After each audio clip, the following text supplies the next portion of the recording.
నేటిదిన వాక్య ధ్యానం కొరకు సామెతల గ్రంథం 25వ అధ్యాయము 21, 22 వచనాలలో రాయబడిన వాక్యాన్ని చదువుకుందాం. నీ పగవాడు ఆకలిగొనిన ఎడల వానికి భోజనం పెట్టుము, దప్పిగొనిన ఎడల వానికి దాహమేమో. అట్లు చేయుట చేత వాని తల మీద నిప్పులు కుప్పగా పోయిదువు, యెహోవా అందుకు నీకు ప్రతిఫలమిచ్చును. చదవబడిన ఈ వాక్య భాగంలోని దీవెన నా ప్రియులకు మీరందరూ పొందుదురు గాక. వాక్య ధ్యానం కొరకై ప్రార్థన. ప్రేమ కలిగిన మా తండ్రి, మీకు వందనాలు. పరిశుద్ధాత్ముడా, నేడు చదివిన ఈ వాక్య భాగం ద్వారా మీరే బోధకుడై నాతో మా ప్రియులతో మాట్లాడి మా ఆత్మలను బలపరచమని యేసుక్రీస్తు నామములో ప్రార్థిస్తున్నాను తండ్రి, ఆమేన్. చదవబడిన ఈ వాక్య భాగంలో దేవుని యందు విశ్వాసం ఉంచినటువంటి ఒక భక్తుడు తన పగవారి విషయంలో అనగా శత్రువుల విషయంలో ఏ విధముగా స్పందించాలో, ప్రవర్తించాలో ఇక్కడ ఆయన మనకు నేర్పిస్తున్నారు. ఒకవేళ వారు ఆకలిగొని ఉంటే వారికి భోజనం పెట్టుమని, దప్పిగొని ఉంటే వారికి దాహం ఇమ్మని తెలియచేస్తూ, అలా చేసేటటువంటి వారికి దేవుడే తగిన ప్రతిఫలాన్ని ఆయన ఇస్తారు అనేటటువంటి విషయాన్ని ఇక్కడ తెలియచేయటం మనం గమనించగలం. అదే రీతిగా ఇదే సామెతల గ్రంథం 24వ అధ్యాయము 17వ వచనంలో, నీ శత్రువు పడినప్పుడు సంతోషింపకము, వాడు తొట్టిల్లినప్పుడు నువ్వు మనసున ఉల్లసింపకము అని ఇక్కడ తెలియచేయటం మనం గమనించగలం.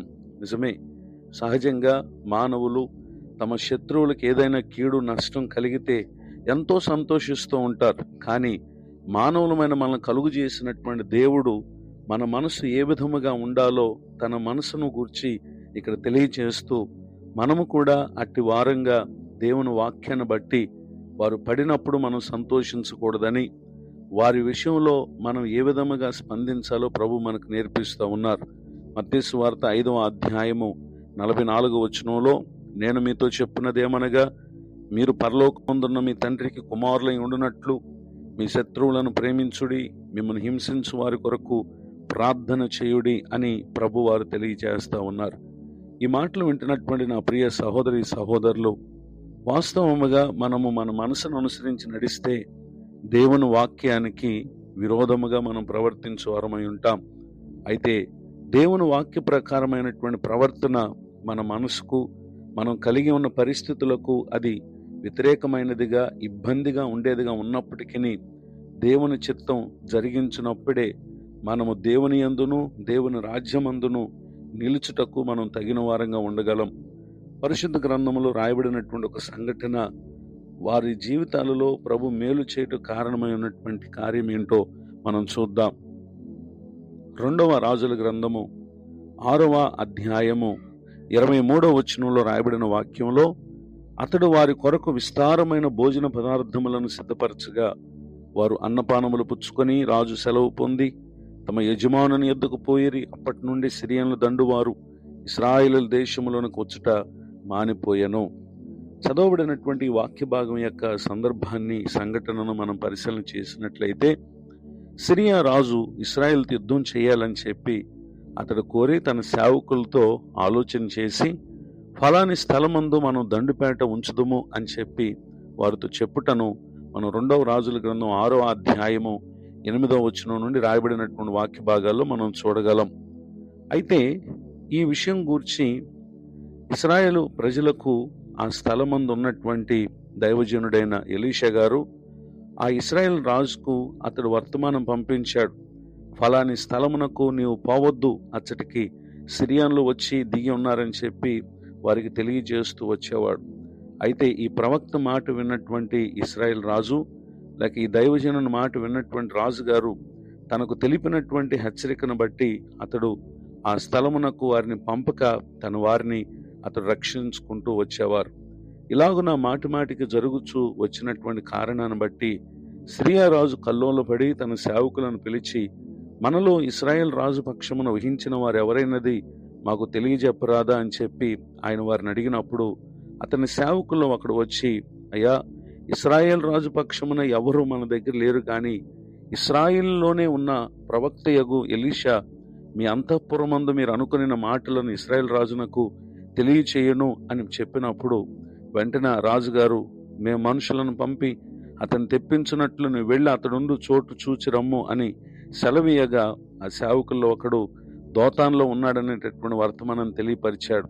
అయితే రాజు అచ్చటికి గుర్రములను రథములను గొప్ప సైన్యమును పంపించారు. వారు రాత్రి వేళ వచ్చి నలుదిశలో పట్టణమును చుట్టుకున్నటువంటి విషయాన్ని మనం చూడగలం. అయితే ఈ దైవజనుని పనివాడు వారందరూ వచ్చి ఉండుటను గమనించి అతడు ఎంతో కలవరపడ్డాడు. ఆ సమయంలో దైవజనుడు, భయపడవద్దు, మన పక్షునున్న వారు వారికంటే అధికులై ఉన్నారని చెప్పినప్పుడు వెంటనే వాడు చూచున్నట్లుగా, అనగా వాడు వచ్చినటువంటి ఆ దండువారిని చూస్తున్నాడు, కానీ వారికి సహాయం చేసే దేవుని సహాయాన్ని చూడలేని పరిస్థితిలో ఉండగా అతని కొరకు దైవజనుడు ప్రార్థన చేయగా ఆ పనివాని కండ్లను ప్రభువారు తెరవ చేశారు గనుక అతడు ఎలీషా చుట్టూను పర్వతము, అగ్ని, గుర్రముల చేత, రథముల చేత నిండి ఉండట అతడు చూచాడు. అయితే ఆ దండువారు అతన్ని సమీపించినప్పుడు ఎలీషా ఆ జనుల కొరకు ప్రార్థన చేశారు. వీరిని అంధత్వంతో మొత్తమని ప్రభువును వేడుకొనగా ఎలీషా చేసిన ప్రార్థన చొప్పున వారిని దేవుడు అంధత్వంతో మొత్తాడు. అప్పుడు ఎలీషా వారి యొద్దకు వెళ్ళి, ఇది మార్గము కాదు, ఇది పట్టణము కాదు, మీరు నా వెంట వచ్చిన ఎడల మీరు వెదకువాని యొద్దకు మిమ్మల్ని తీసుకుని పోదునని వారితో చెప్పి షోమ్రోను పట్టణమునకు వారు నడిపించడం మనం గమనించగలం. నాటి షోమ్రోనే క్రొత్త నిబంధన కాలంలో సమరయగా పిలువబడుతుంది. ఎప్పుడైతే వారు షోమ్రోనుకు వచ్చారో వారు చూచినట్లుగా వారి కళ్ళను తెరవమని ప్రభువునకు ప్రార్థన చేయగా వారి కళ్ళు తెరవబడి వారు షోమ్రోన్లో తమ శత్రువుల మధ్య ఎవరి కొరకైతే వారు వెతుకుతూ వచ్చారో వారి మధ్య ఉన్నామని వారు తెలుసుకున్నారు.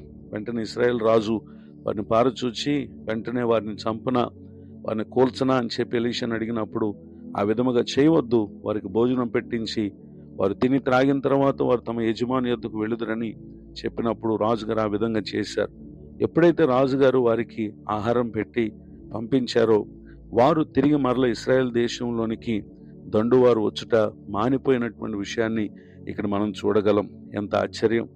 ఈ మాటలు వింటున్న నా ప్రియ సహోదరి సహోదరులు, దేవుని మనసేంటో విన్న వాక్యం ద్వారా మనం గమనించిన వారమై వాక్య ప్రకారంగా మనము మన పగవారి విషయంలో లేక శత్రువుల విషయంలో మనం స్పందిస్తే నిశ్చయంగా పరిశుద్ధాత్మ దేవుడు మనతో ఉంటారు. మన శత్రువులను బట్టి ఏ విధమైనటువంటి తొందరపాటు నిర్ణయాలు, అబద్ధపు మాటలు, పగ తీర్చుకునేటటువంటి కార్యాలు చేయకుండా పరిశుద్ధంగా మన జీవితాన్ని కాపాడుకుని ప్రభు అనుగ్రహించే మేలులు పొందటానికి ఇవి కారణమవుతాయి. ఇటు జీవన విధానములో ఈ మాటలు విన్న నా ప్రియులకు మీరు కొనసాగి మేలు పొందగలరని కోరుతూ ఈ మాటలు ముగిస్తున్నాను. ప్రార్థన. ప్రేమ కలిగిన మా తండ్రి, మీకు వందనాలు. నేడు విన్న ఈ మాటల ద్వారా మా ఆత్మకు మీరు కలుగు చేసిన మేలుకై స్తోత్రం. దైవజనులను, వారి కుటుంబాన్ని, పరిచయను దీవించండి. మరొక నూతన సంవత్సర దయాకిరీటాన్ని ఈ దినం పొందిన మా ప్రియులను ఆశీర్వదించండి. తమ జీవిత దినములన్నీ మీ చిత్తం చేసి మీ వలన కలుగు దీవెనలు పొందుటకు మీ కృప చూపించమని యేసుక్రీస్తు నామములో ప్రార్థిస్తున్నాను తండ్రి. ఆమేన్. తండ్రి, కుమార, పరిశుద్ధాత్మ దేవుడితో నడిపించునుగాక. ఆమేన్.